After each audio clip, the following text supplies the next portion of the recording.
முதலில் சுமந்திரன் ஐயாவுக்கு நடந்த அக்கப்போருக்காக மன்னிப்பைத்து விட்டேன். ஒரு விடயம் நான் அனைவரையும் கைதட்ட சொல்லவில்லை. ஒரு விடயம் அனைவரும் உணர்ந்து கொள்ள வேண்டிய விடயங்கள் பல இந்த அவையிலே கூறப்பட இருக்கின்றன. அனைவரும் ஒரே விதமான மனநிலையில் இருக்கின்றீர்கள் என்பதை நான் உணர்ந்திருக்கிறேன். ஆனால் பின்புல உண்மைகள் யாருக்குமே இது தெரியாததால் எனக்கு வேதனை அளிக்கிறது. முதலாவது வருகிறேன், சர்வதேச விசாரணை என்றார். இன்று 6 வருடங்கள் ஆகிவிட்டது. மீண்டும் 2 வருடங்களை சம்பந்தன் ஐயா திருப்பி கட்டார். இன்று 30 வருட யுத்தத்தின் பின் அடி வாங்கி தவண்டு கொண்டு இருக்கிறோம். நாங்கள் மீண்டும் இந்த 2 வருடங்கள் கொடுக்கப்பட்டதற்கான காரணம் எங்களுக்கும் பெரும்பான்மைக்கும் ஒரு நல்ல நிலைமையிலான அந்த புரிந்துணர்வை உடைக்க வேண்டாம் என்பதற்குத்தான். நாங்கள் நாளைய தீர்வை கேட்டிருந்தோம் என்றால் நாளைய ஒரு போர் தரும். நீங்கள் தயார் ஆயுதம் ஏந்தி போராடுவதற்கு? நான் கேட்கின்றேன், நீங்கள் தயாராக இருந்தால் சென்று போரிடுங்கள். எங்களுக்கு என்ன வேண்டும்? எங்களுடைய அபிலாஷை என்ன? இனி போர் வேண்டாம். எங்களுக்கு சுதந்திரமான வாழ்வு வேண்டும். பெரும்பான்மையுடன் ஒத்து உழைத்து போக வேண்டும். அவர்களுடன் சென்றே ராஜாங்க முறையில் யாப்பினை கையில் எடுத்து எங்களுடைய அபிலாஷையை நிறைவேற்ற வேண்டும். அதுதான் எங்களுடைய ஆர்வமே இல்லையா? நீங்கள் சொன்ன சர்வதேச விசாரணையை நாளையே கேட்டுவிட முடியும். அடுத்து முள்ளிவாய்க்கால் போரிலே எங்கே போனார்கள் தமிழ் தலைமைகள் என்றார். ரவிராஜ் கொலை செய்யப்பட்டார், மகேஸ்வரன் கொலை செய்யப்பட்டார். இன்று எத்தனையோ தலைவர்கள் கொலை செய்யப்பட்டிருக்கின்றதை உணர்ந்திருக்கிறோம். அப்படி அந்த முள்ளிவாய்க்கால் போரில் சம்பந்தன் ஐயாவும் சுமந்திரன் ஐயாவும் அவ்வாறு குரல் கொடுத்திருந்தார்கள் என்றால், வெளியே வந்து கத்திருந்தார்கள் என்றால், இந்த பாராளுமன்றத்தில் தமிழனுக்கு பேச நீங்கள் 3 பேரும் தயாரா?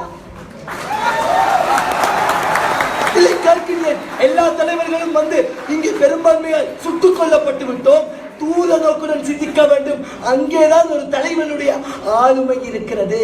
இந்த ஆளுமை என்பது வெறுமனே குறுகிய வட்டத்திற்குள் அபிலாஷை வந்து விட்டது நிறைவேற்றி விடுவதே அல்ல. ஒரு குறிப்பிட்ட தீர்வினை தூர நோக்குடன் நாங்கள் இதனை செய்தால் இவை நடக்கும் என்று தூர நோக்குடன் சிந்தித்து செய்தால் தான் அந்த இடத்தில் ஆளுமை நிற்க போகிறார் சொன்னார்.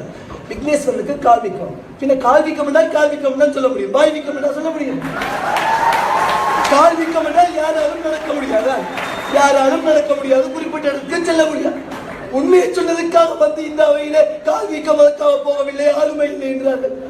சி.வி. விக்னேஸ்வரன் ஐயாவுக்கு ஆளுமை இல்லை என்று சொன்ன ஒரே ஒரு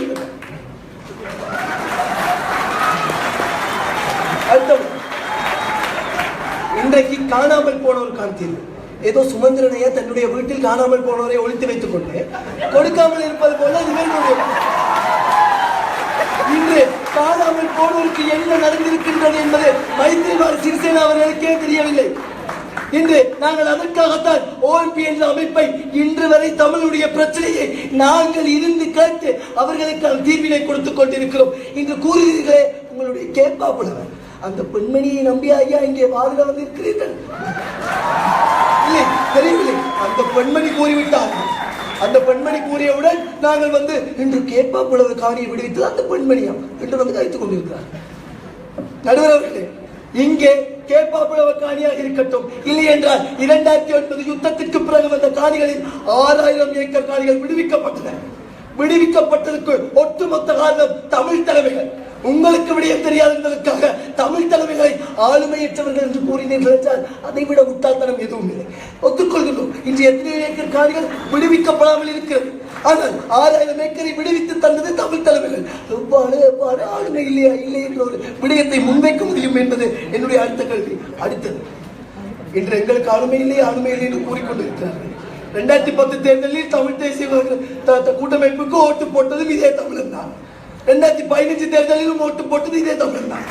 ஆக இந்த தமிழன் என்ன முட்டாளா? இல்லை, நான் கேட்கின்றேன், இங்கிருக்கின்ற அத்தனை தமிழர்களும் முட்டாளா? ஆளுமையற்ற ஒருவருக்கு ஓட்டு போடுவதற்கு அதை தான் கேட்கிறேன். வேறு யாருக்கும் போடுவது நல்லது. அவ்வாறு என்றால் இவர்களை ஒத்துக்கொண்டு விட்டார்கள். எங்களுக்கு ஆளுமை இல்லை, மக்களுக்கு ஆளுமை இல்லை என்றதை ஒத்துக்கொண்டு விட்டார்கள். அதற்காக தமிழ் தலைமையிடம் ஆளுமை இல்லை என்றதை ஒருபோதும் முன்வைக்க முடியாது. அடுத்தது மத கட்டுப்பாடு என்றார்கள், காணாமல் போனோர், மீள் கட்டுமானம், இவ்வளவு விடயங்களையும் சொன்னார்கள். இவ்வளவு விடயத்திற்கும் அடிப்படை காரணம் உள்ளே இருக்கின்ற உண்மைகள் எங்களுக்கு தெரியாமல் தான் இங்கே இந்த விவாதம் இடம்பெற்றுக் கொண்டிருக்கிறதே ஒழிய ஒருபோதும் நாங்கள் கேட்ட 2 கேள்விகளுக்கு இன்னும் விடைவதில்லை. ஒன்று, தமிழ் தலைமையிடம் ஆளுமை இல்லை என்றால் உங்களிடம் இருக்கக்கூடிய மாற்று தீர்வு என்ன? யாரை ஆட்சியில் வைத்து எங்களுடைய அத்தனை அபிலாஷைகளை பெற்றுத்தரப் போகிறீர்கள் வந்து அதை இந்த அவையிலே முன்வைக்க வேண்டும். இந்த விவாத முடிவுக்குள் வெற்றியோ தோல்வியோ வருவதை விடுத்துவிட்டு இந்த விவாத முடிவுக்குள் தமிழ் தேசிய கூட்டமைப்பு அல்லது எந்த தமிழ் தலைமையும் செயல்படாவிடத்து யார் வந்து என்னுடைய அபிலாஷையை பெற்றுத்தரப் போகிறீர்கள் என்ற விடைக்கு பதிலளிக்குமாறு தாழ்மையுடன் கேட்டு விடைபெறுகிறேன். நன்றி.